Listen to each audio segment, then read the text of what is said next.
সনদ নেয় এসেছিল, অনেক সময় ভুয়াও বের হয়। আসলে কিন্তু অনেক কঠিন একটা কাজ, যেহেতু আমরা অফিসার হিসেবে এখানে থাকি না, সবাই সবাইকে চিনি না, কে কার ওয়ারিশ। অনেক সময় যেহেতু সম্পত্তির বিষয়টা জড়িত থাকে, ওয়ারিশন সনদ দেয়া হয়, তো এইসব বিষয়ে কিন্তু উনি দক্ষতার সাথে এবং নিজের বুদ্ধিমত্তা দিয়ে সেটাকে চ্যালেঞ্জটা মোকাবেলা করেছেন। আর মানুষ হিসেবে যদি বলি, বাবা হিসেবে যদি বলি, সবাই বলেছে, আমি ওনাকে এটা সবসময় বলতাম যে আপনি হচ্ছে সবচেয়ে সুখী মানুষ, যে আপনার একটা ছেলেকে মানুষ করেছেন।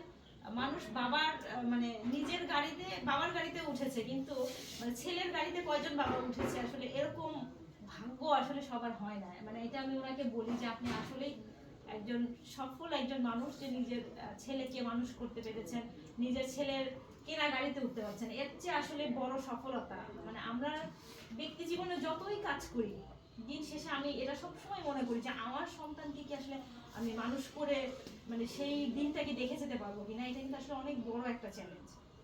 তো বাবা হিসেবে উনি সফল, সুন্দরভাবে চাকরি জীবনটাও শেষ করেছেন। আমি ওনার জন্য অবশ্যই শুভকামনা, এবং সাথে সাথে তো আমন্ত্রণ থাকবে অবশ্যই।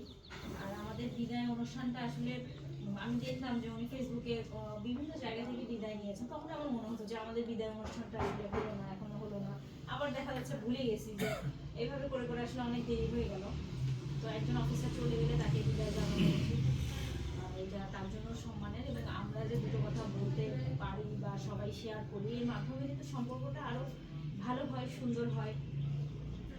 তো আমি ওনার জন্য সব সময় শুভকামনা থাকবে, এবং আমাদের সাথিয়া উপজেলায় সব সময় আসবেন। আমরা আপনার আর কি মানে অতিথি হিসেবেই আমাদের দরজা সবসময় খোলা থাকবে। এবং এখন সবচেয়ে একটা বিষয়, যে মানে সবকিছু চাকরি করেছেন সফল বাবা হিসেবে, এখন যতদিন থাকবেন, বেঁচে থাকবেন, যাতে সুস্থভাবে একটা সুন্দর জীবনযাপন করতে পারেন। আপনার সুস্থতাই হচ্ছে এখন একটা বড় চ্যালেঞ্জ। আমি দোয়া করবো যে আপনি সুস্থ থাকেন, আপনার পরিবার নিয়ে, আপনার একটা ছেলে এবং একটা নাতনি আছে, তাদেরকে নিয়ে ভালো থাকেন।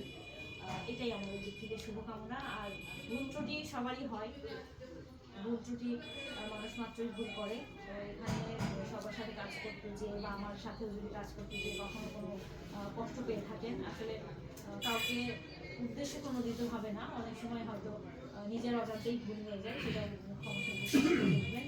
আর ভালো স্মৃতিগুলো সবসময় মনে রাখবেন। আর যে কোনো সময় সাথে আসলে অবশ্যই দেখা করবেন, তাহলে আমাদেরও ভালো। হ্যাঁ, আমাদের জন্য দোয়া করবেন যাতে আমরা এরকম